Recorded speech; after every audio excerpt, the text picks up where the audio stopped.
Jahkeem Stewart injured. I've seen uh, comments, speculation that he might be 50-50 for this game. Ethan, let's just say for the sake of argument, we're not treating this as fact, just as a hypothetical. If he is 50-50, the obvious question: do you play him? Should Lincoln Riley, should Danton Lynn play him, or do you hold him out and wait for Georgia Southern? I think if he's 50-50, he should be 0-100, and the 100 should be him sitting. But yeah, here's the report that he's 50-50 to debut this weekend. He still has a boot on his right foot.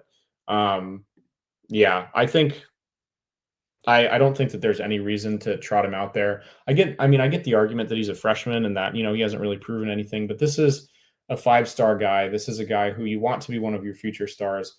I don't think that it's worth, pushing him whatsoever. I think that this optic right here is enough for me. If he was in a walking boot just 4 or 5 days before his potential college debut, and his college debut was against, a traditional FCS school that just this year moved into the FBS, a team that people are projecting you to beat by like 35 or more points, that'd be an automatic no for me. And especially USC has such a deep defensive line this year. It's not like they need him to defeat Missouri State or anything, and it gives them plenty of opportunity to look at a lot of other guys. I mean, maybe you want to put him out there for like a series or two just to get some college football experience. Like if you're super duper sure that he's really healthy, which again, if he's in a walking boot fight, on the Tuesday before a Saturday game, I doubt that that'll be the case. But if if you're really sure and all the doctors are really sure that he's super healthy, maybe like I said, you put him out there for like a series or two, just so it's like, hey, this is college football. This is what it's like. Get that experience so that you can learn from it and get ready for Georgia Southern next week. But personally, like just seeing this photo, if I was in a position to decide whether he was going to play or not, I just immediately be like, no, you're gonna we're gonna take it easy with you, and you'll make your debut against Georgia Southern. Yep, I think it's a pretty easy call, quite frankly. Like if you just give him a week, you play him lightly against Georgia Southern to kind of, like that can be the game where you test out his endurance, his fitness, and then you make sure that he's ready to go when you get into the Big Ten in week 3. Like that just seems to be the pretty obvious thing. All right, continuing with our news and notes. An injured kicker. Now, you don't think that Missouri State's going to come down to a field goal. So really, this seems to be more of an issue where you just hope that your kicker is ready by the time you get to Michigan State and especially Illinois. Like Illinois is going to be a game that very reasonably will, not just could, but will go down to the wire, and you're going to need a reliable kicker in that game. But you want your best kicker to be available for Michigan State because you want a taste of Big Ten pressure before the Illinois game, so that if your kicker is less than brilliant, less than perfect against Michigan State, well, that he can kind of achieve a mental reset going to Champaign for the Illinois game. So not a crisis by any means right now, but you do want to get this straightened out in the next few weeks. Your observations on the kicker situation.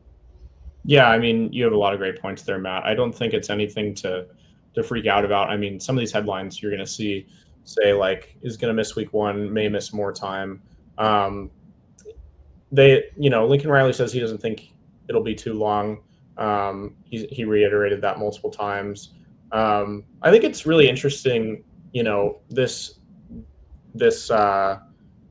kicker that we're going to see instead of him, Ryan Sayuri. He actually came on in the Texas A&M game as a substitute for Eddie Chapliski after he got hurt at punter, and made the 157-yard punt. So ironically, USC's getting to see a special teams player that they've actually seen before. It was very brief, but it's kind of exciting career for a guy, Ryan Sayuri, who's been a backup both of his years. There's so many backup kickers and holders and punters on every college roster, and most of them never see the field. But hey, he's getting to play in a couple of college games here, so good for him. Um, I mean, he crushed a 50+ yard punt in the Texas A&M game, and now he, we'll see if he can also handle kicking field goals and kicking. Hopefully, it's just a lot of extra points and not any field goals, because USC is not getting stopped in the red zone by Missouri State.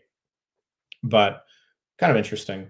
But yeah, I think it's always a bit of a complicated situation with injury updates in Lincoln Riley. So I think if this starts to drag out, if he does miss the Purdue game, then it's something to start being concerned about. And I don't think it's a reason to worry about Caden Chittenden either. Like, I don't think he is the kind of kicker that we need to be really concerned about him needing a bunch of run up to these these games. I think that whenever he's healthy, he'll be ready to go. I mean, he was Mountain West Kicker of the Year, and we talked a couple weeks ago about one of the reasons the U.S. staff went out and got him is because they're really confident about his in-game kicking ability. So I don't think that he needs the mental run up or the that kind of thing. Like, it's not like if he doesn't play in the first couple games, I think he's going to be super rattled against Purdue or Michigan State. I think he'll be ready to go. So just based on my evaluation of him and everything that the USC staff has said about him thus far. So yeah, I think not a huge crazy story, but again, if anything, it's kind of a fascinating story for this Ryan Sayuri kid who got to punt in a bowl game and now gets to kick on opening day for USC the next season. Kind of a crazy college career for the kid so far, but it'll be fun to root for him and support him, because like I said, he's not a guy who's probably going to get a ton of opportunities, and he's hopefully waiting out because Caden Chittenden is also pretty young, and USC hopes to have him around for several more years. So to Ryan Sayuri, obviously take advantage of the opportunity and have some fun out there at the Coliseum for